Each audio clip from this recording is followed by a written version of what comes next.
Story of Harihara Veeramallu.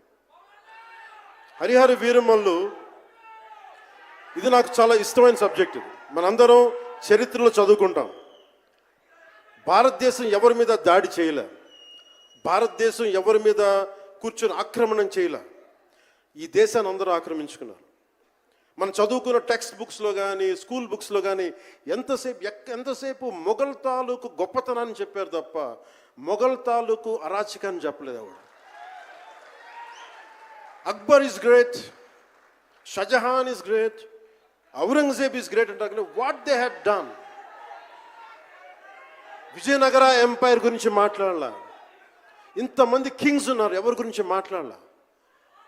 We always heard about Mughals' greatness, but what Aurangzeb has done to our country, సొంత తమ్ముడిని చంపేసి దారా సిక్కుని చంపి షాజహాన్ని జైల్లో పెట్టి నువ్వు హిందువుగా బతకాలి అంటే నువ్వు ట్యాక్స్ కట్టాలి.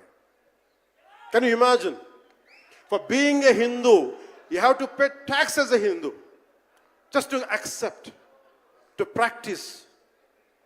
ఇలాంటి సమయంలో ఒక ఛత్రపతి శివాజీ మహారాజ్ లాంటి వాడు గుండెల్లో శౌర్యాన్ని నింపాడు. మనకి తమిళనాడు దురాక్రమణ గురైతే all the way from Maharashtra he came back and supported, stood by people. ఇలాంటి నేపథ్యంలో హరిహర వీరమల్లు ఒక ఫిక్షస్ క్యారెక్టర్, ఒక కల్పిత పాత్ర. అలాంటి పాత్రలో సగటు మనిషి ఏమి చేసి ఉండొచ్చు? ఎంతసేపు మనం కోహినూర్ కోహినూర్ కోహినూర్ కోహినూర్ ఎక్కడి నుంచి వచ్చింది? కోహినూర్ ఒకప్పుడు ఉమ్మడి రాజధాని కదా ఇదంతా, మనందరికీ ఉమ్మడి దేశం కదా ఇదంతా, తెలంగాణ నుంచి కృష్ణానది తీరం వరకు టిల్ విజయవాడ. ఆ కృష్ణానది తీరం దగ్గర ఇప్పుడు విజయవాడలో ఉన్న కొల్లూరు దగ్గర వజ్రపు గనులు ఉంటే అక్కడ దొరికిన వజ్రం అది. ఆ వజ్రం ఎక్కడి దాకా వెళ్ళింది? అది మన నిజాం నవాబ్ దగ్గరికి వచ్చింది. నిజాం నవాబ్ దగ్గర నుంచి ఆ మొఘల్కి వెళ్ళింది. రకరకాల ఫైనల్గా ఈ రోజున కోహినూర్ యూకే లండన్లో ఉంది, లండన్ మ్యూజియంలో ఉంది.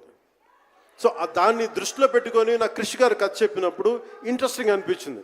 Then we did the story, then cinema చేశాం. ఈ సినిమా మేకింగ్ ప్రాసెస్లో చాలా నలిగాం. ఇలాంటివన్నీ నలిగిన తర్వాత ఒకటే ఏంటంటే ఈ సినిమాలో